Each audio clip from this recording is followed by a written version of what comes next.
दोस्तों, मैं सुरेन अरोरा, एस्ट्रोलॉजर, वास्तु शास्त्र एक्सपर्ट, palmist, हिप्नोटिस्ट, थोड़ा-थोड़ा और भी बहुत कुछ, उसके बारे में ख़ैर फिर बात करेंगे। आज का सब्जेक्ट है वास्तु शास्त्र और ये जो वीडियो है ये डेडिकेटेड है मेरी एक फ्रेंड को और एक क्लाइंट भी हैं, फ्रेंड भी हैं। उन्होंने मेरे से सवाल पूछा था, तो उसके जवाब में। सवाल ये है कि घर उत्तर दिशा में होना चाहिए या पूर्व दिशा में होना चाहिए? दक्षिण दिशा में होना चाहिए, सूरज को फेस करते हुए होना चाहिए या सूरज पीठ पे ऊपर होना चाहिए, साउथ वेस्ट में होना चाहिए कि साउथ ईस्ट में होना चाहिए? 2 मिलियन का मकान ले लिया है, पर वो तो साउथ ईस्ट में नहीं है, वो तो साउथ वेस्ट में है, हाहाकार मच गया है, मुश्किल हो गई है, अब क्या करें? क्या गलती कर ली हमने? अब कुछ गड़बड़ तो नहीं हो जाएगी? तो हम एक इसका जनरल व्यू लेते हैं सबसे पहले।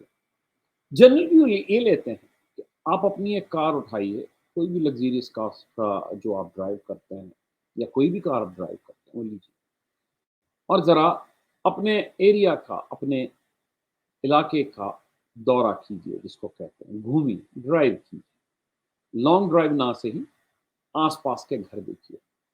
आप ये देखेंगे कि हर लाइन में, हर जगह पे, हर मोड़ पे डिफरेंट घर हैं, डिफरेंट डायरेक्शंस में।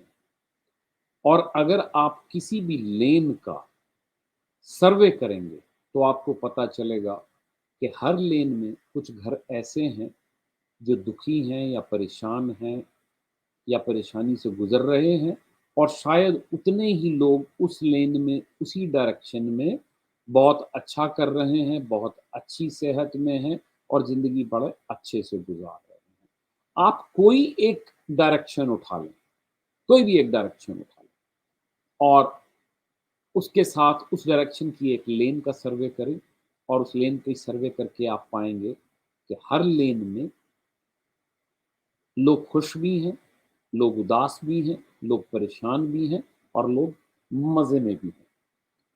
तो इसके कहने का क्या मतलब है? इसके कहने का मतलब ये है कि ये जो वास्तुशास्त्र की बातें की जाती हैं या वास्तु दोष की बातें करी जाती हैं, ये सब बेकार हैं। इनका कोई रेलेवेंस नहीं है, ये इर्रेलेवेंट है। और क्या मैं एज़ एन एस्ट्रोलॉजर ये कह सकता हूँ, बीइंग एन एस्ट्रोलॉजर के वास्तु का कोई मतलब नहीं होता?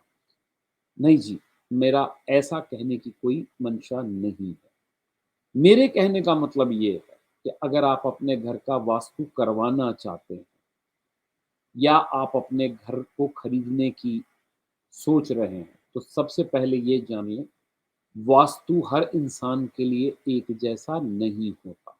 कुछ चीज़ें स्टैंडर्ड होती हैं और कुछ चीज़ें इंडिविजुअल के ऊपर डिपेंड करती हैं।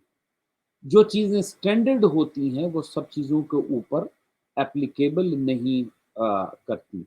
जैसे अदरक की चाय पी लेने से सबका गला ठीक नहीं होता है, सबकी खाँसी ठीक नहीं होती है। कुछ की तो खुश्की और बढ़ जाती है और खाँसी और बढ़ जाती है। तो बिल्कुल इसी तरीके से स्टैंडर्ड रास्तों पे ना जाएँ। अगर आप सच में वास्तु के बारे में कुछ जानना चाहते हैं, तो आप ये सोचें या पहले ये देखें कि आप किस सिचुएशन में हैं। अगर आप मकान लेने की सोच रहे हैं, अगर आप प्लान कर रहे हैं, तो किसी वास्तु एक्सपर्ट से या मुझसे पूछ लें कि आपको कौन-सी डायरेक्शन सूट करेगी। तो हम आपका हॉरोस्कोप देखेंगे और आपके आगे आने वाले टाइम में जो प्लैनेटरी पोज़ीशन होगी, उसको देखेंगे, वो इम्पोर्टेंट। और दूसरा, अगर आपने कोई घर पहले से ले लिया है, ले ही लिया है और उसमें किसी वास्तु एक्सपर्ट को या मुझे कोई दोष नज़र आता है या कोई कमी नज़र आती है, तो उसको सिम्प्लिफाइड तरीकों से अटेंड किया जा सकता है। उसको बहुत ज़्यादा आपको उत्तर को दक्षिण नहीं कर देना है, बेड नहीं पलट देना है या कोई बड़ी-बड़ी महँगी-महँगी चीज़ें नहीं आपको लेकर आनी है। बहुत ही सस्ते और बहुत ही सीधे तरीकों से ये चीज़ फिक्स की जाती है। वहम में ना रहें, डाउट्स में ना रहें, कॉन्फिडेंट रहें, मकान लेते हुए देखें कि मकान आपको पसंद है या नहीं है, घर में लाइट अच्छी आती है या नहीं आती है, और वास्तु का जानने का एक सीधा-सा तरीका है। जब आप घर में घुसते हैं, किसी भी मकान में घुसते हैं, खरीदने से पहले या खरीदने के बाद में, आपको खुशी होती है या नहीं होती? आपको अच्छा लगता है या नहीं लगता? अगर अच्छा लगता है, खुशी होती है, अगर आप एनर्जेटिक फ़ील करते हैं, तो वो मकान आपके लिए है, किसी भी डायरेक्शन में क्यों ना हो। और कोई मकान बहुत महँगा है, बहुत सुंदर है, बट जैसे ही आप उसके अंदर एंटर करते हैं, लेकिन उसकी आपकी जो एनर्जी लेवल है वो डाउन हो जाता है या आपका मन करता है कि जल्दी मैं यहाँ से निकलूँ, तो वो मकान आपके लिए नहीं है, वास्तु के स्टैंडर्ड्स कुछ भी कहते हों। फिर भी अगर आपको कोई डाउट हो या आपके दिमाग में कोई क्वेश्चन हो, तो फ़ोन नंबर स्क्रीन पे है, बात करें, बातों से ही सवाल पूछे जाते हैं और बातों से ही जवाब मिलते हैं। बात करें, आज ही फ़ोन उठाएँ, कॉल करें।